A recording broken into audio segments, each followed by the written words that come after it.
Okay, hyperbola. See, conceptual ideas of hyperbola. The last session we discussed first 5 points, 5 conceptual ideas of hyperbola, and in this today's class I am going to deal with the next 5 ideas. Among those, sixth one, that means first point of this class, asymptotes. Basically, in the last class at fifth point we discussed about tangent and normal of an hyperbola, and now asymptotes, which is nothing but tangents at infinity. Tangents at infinity in the sense, for suppose if we have hyperbola curves like this, then see there is a tangent, we call this as tangent at infinity. Okay, see it goes on like that. At somewhere at infinity this line acts like a tangent for the hyperbola, and two such tangents are possible, and these two tangents at infinity are usually mentioned as asymptotes. For general hyperbola, x square by a square minus y square by b square is equals to 1. Its asymptote equations are x square by a square minus y square by b square is equals to 0. If you observe, this hyperbola equation and this asymptotes equation, they are different by a constant. Okay. And the next thing, see, if you wish to calculate angle between these two asymptotes, if you say that angle is theta, then the theta is nothing but 2 secant inverse of E or 2 tan inverse of D by E. If you have this hyperbola with us, simply calculate its eccentricity. 2 secant inverse of the eccentricity is the angle theta, or in terms of tan, 2 tan inverse of D by A. And the next idea is product of perpendiculars from any point on hyperbola to its asymptotes is 2s. See, simply a square b square by a square plus b square. See, take any point on this hyperbola, any point on this branch of hyperbola or that branch of hyperbola. From that point, just draw two perpendiculars to two asymptotes, and then calculate those lengths of perpendiculars. If you multiply, then the product is a square b square by a square plus b square. So at the end we need to memorize usual definition of asymptotes equation related to the hyperbola equation, and the rule to find the angle between the asymptotes. Have a look and I will give you the next point.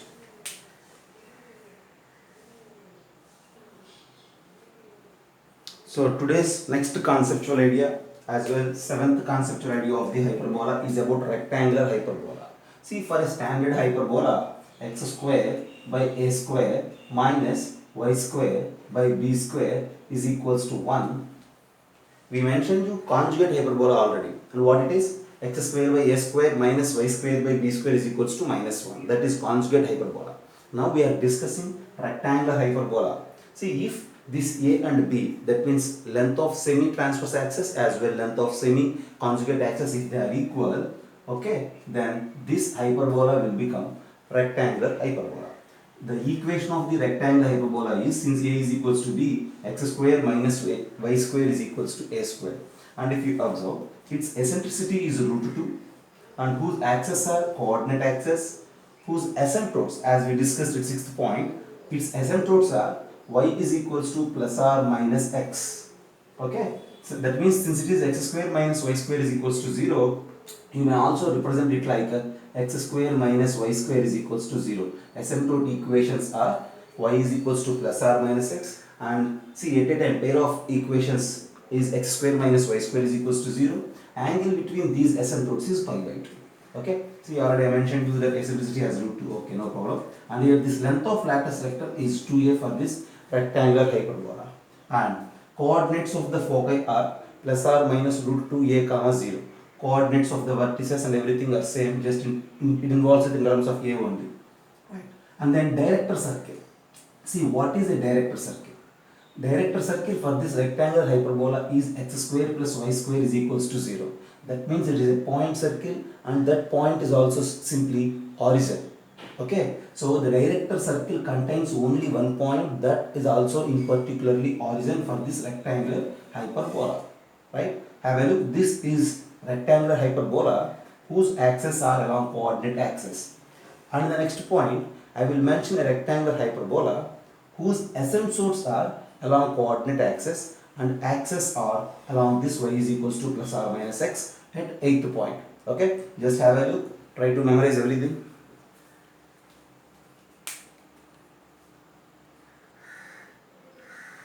So next point, eighth one, rectangular hyperbola whose asymptotes are along the coordinate axis. See, for if you wish to observe this general graph or the shape of this rectangular hyperbola whose asymptotes are along x is equals to 0 and y is equals to 0. So this is y axis whereas this is x axis, and the hyperbola is usually of this format. So these are the branches of this rectangular hyperbola. Xy is equals to c square. For this rectangular hyperbola, axes are, see, asymptotes are, this x-axis is one asymptote, that means tangent at infinity. This y-axis is another asymptote, that means tangent at infinity. And axes are these lines, y is equals to x as well. Y is equals to minus x acts like a axis of this rectangular hyperbola. So if you wish to identify eccentricity, again it is equals to root 2. And vertices are cc minus c comma c, because they lies on this y is equals to x, and focus are root 2c minus root 2c minus root 2c. And as we discussed in the previous point, director circle is simply a point circle, x square plus y square is equals to 0, whereas auxiliary circle is this x square plus y square is equals to 2c square. Okay, and length of the lattice rectangle is again 2 root 2c, whereas see the arbitrary point on this rectangular hyperbola is ct comma c by t for every real value of t. Okay, so this is an arbitrary point on this rectangular hyperbola. See, basically if you have rectangular hyperbola of the format x square minus y square is equals to a square, if you rotate this rectangular hyperbola, that means if you rotate axis having this rectangular hyperbola by an angle of 45 degrees in clockwise direction, then you will get this shape and this hyperbola xy is equals to c square. So if you connect these two, then c is equals to a by root 2.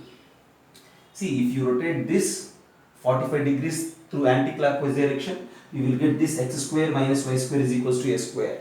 And if you rotate this x square minus y square is equals to a square, then you will get that xy is equal to c square. So if you connect those two, then c is equals to a by root 2. Okay, basically these are the things related to this rectangular hyperbola. Xy is equals to c square.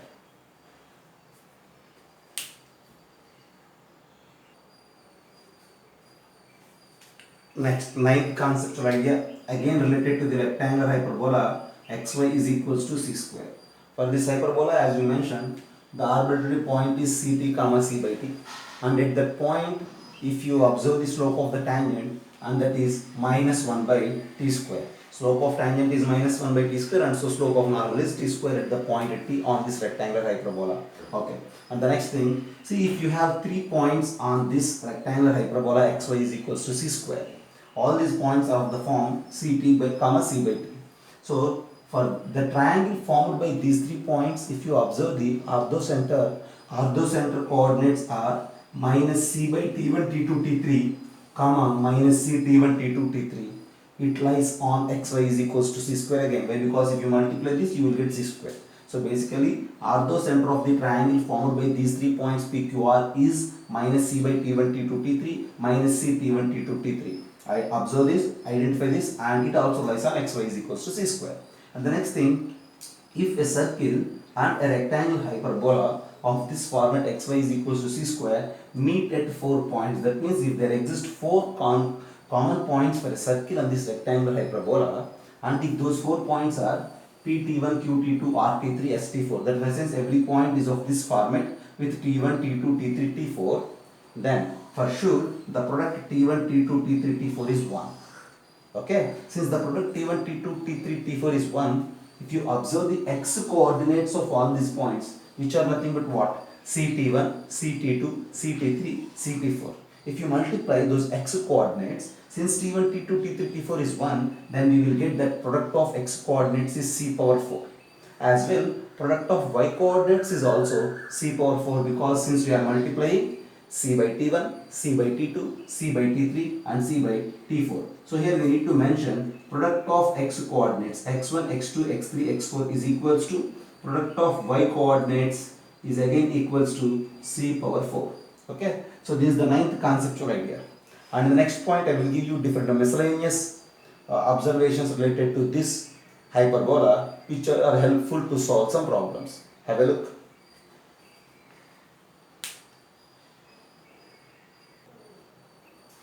So last conceptual idea of hyperbola. Here I am just mentioning different miscellaneous points related to hyperbola to memorize. And among those, the first thing is, see, common tangent of these two hyperbolas. Just observe these hyperbolas.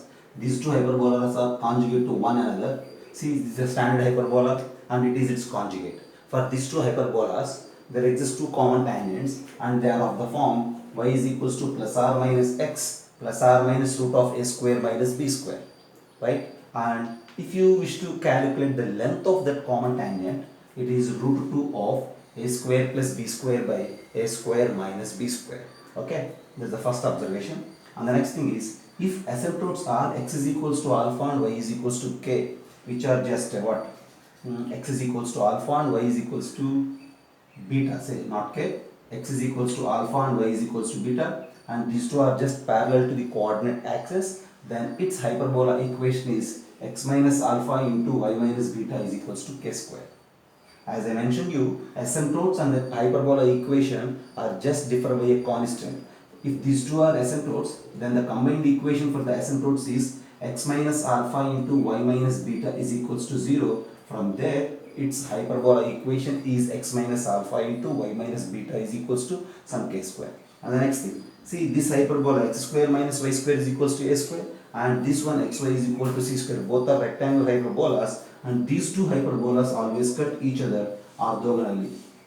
See, what is orthogonality? Orthogonality between two curves, usually we will discuss at applications of derivatives, and see these two are orthogonal. That means angle between the tangents at the common points of these two is 90 degrees. That's it.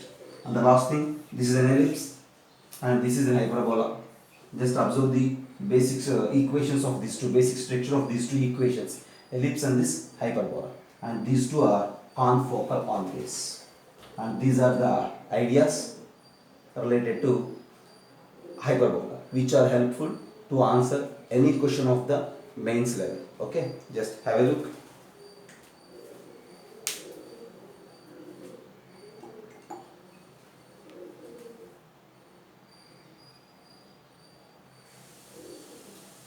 So like this, we have conceptual ideas for each and every chapter of mathematics syllabus related to mains. You just follow all those videos and then do like these videos and share for your fellow aspirants. Thank you.